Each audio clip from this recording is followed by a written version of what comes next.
Welcome to Skillopedia, the place to learn skills for the real world. You're with me, NIharika, and in today's session, we are going to learn how to apologize correctly, just the right way. Well, we are humans, we make mistakes, we are fallible, we mess up. But then there are some people who really struggle with delivering apologies. Now, owning up to your mistake, accepting that yes, you are mistaken, and then apologizing is quite a huge step for many people. So in today's session, let's have a look at some tips that would help you to apologize the right way.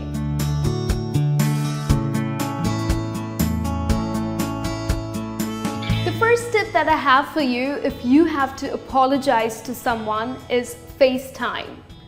Now, we are so dependent on technology. We text people, we email people, but it just takes too much of effort to call them or even to meet them in person. Now, what I really believe that when it comes to apologizing someone, be it in your professional life or be it in your personal life, it's important for you to meet that person and personally apologize to him or her. With the help of technology, people end up texting or emailing. Now that's a big no. Well, it kind of comes as arrogance. Yeah, it's very easy to just text a person and say, hey, I'm sorry. But that doesn't really show how you feel about this situation, whether you're really sorry or not. It's your body language that shows that yes, you are really sorry about something, about a mistake that you made. So I always suggest people that it's important for you to apologize in person. Now, if the person is in a different country altogether, then just pick up your phone and call them and personally apologize them. Avoid texting or emailing.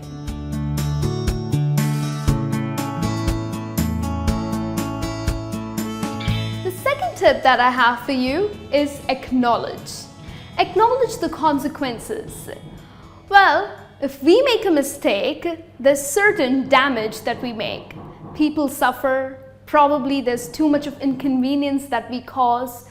Maybe there are business loss, but how do we handle this? Now, of course, you apologize. But before apologizing, it's important for you to acknowledge the consequences. If it is your mistake, you acknowledge that, oh my God, this is what had happened. Sorry about the inconvenience. Sorry about the damage. And of course, also suggest the ideal way that this situation could have been handled. So in this way, you're actually asking for forgiveness. You're acknowledging the fact that yes, it was your mistake. It could have been handled in a better manner, and you're asking for forgiveness. So I totally believe that when you are apologizing, please do acknowledge and ask for forgiveness.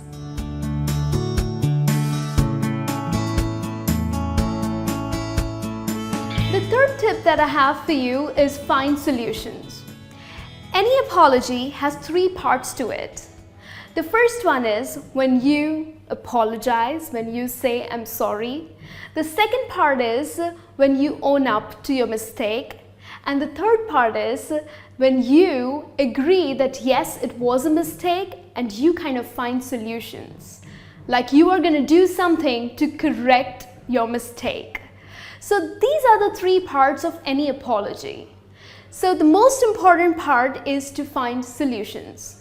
So for example, if you have made a mistake, bring a solution to a table, and this way, the other person would understand or realize that it was just a mistake and one can be forgiven. I'll give you an example. There's this friend of mine who handles events.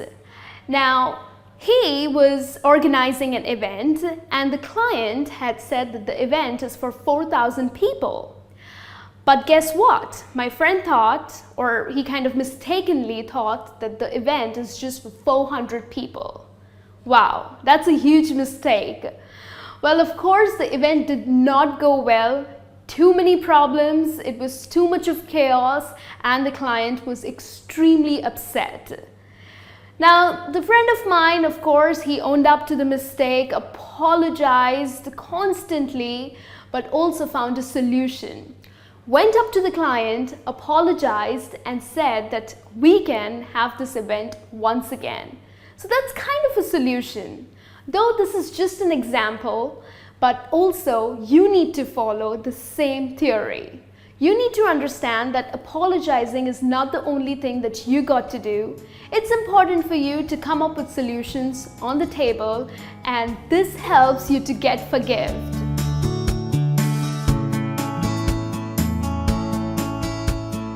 The last tip that I have for you in order to apologize the right way is to understand that it takes time.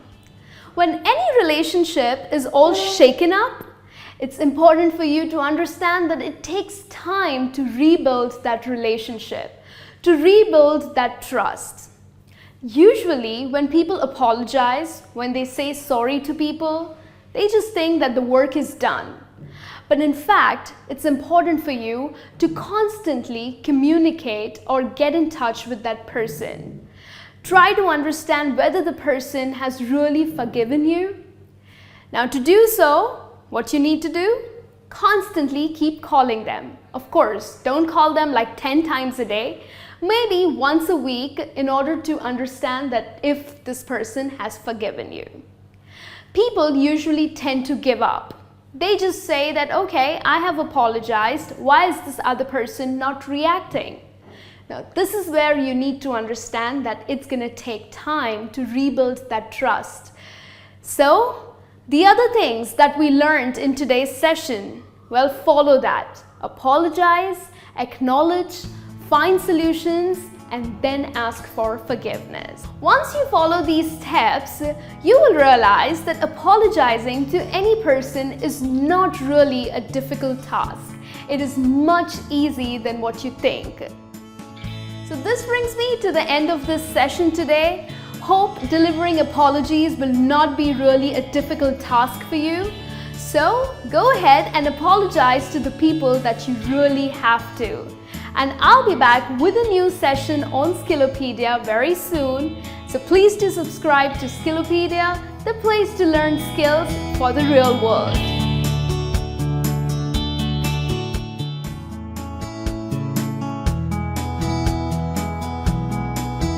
Well, hello and welcome to yet another fabulous video.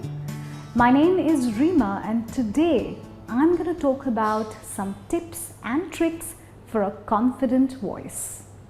Now, in the course of a conversation, it's possible to use certain means, certain methods to make your voice sound surer, more authoritative and confident.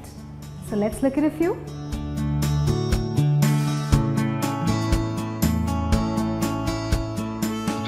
Now, the first tip is to speak more slowly. Now, it always happens that when we're nervous, we end up speaking too fast. And some of us are naturally fast speakers.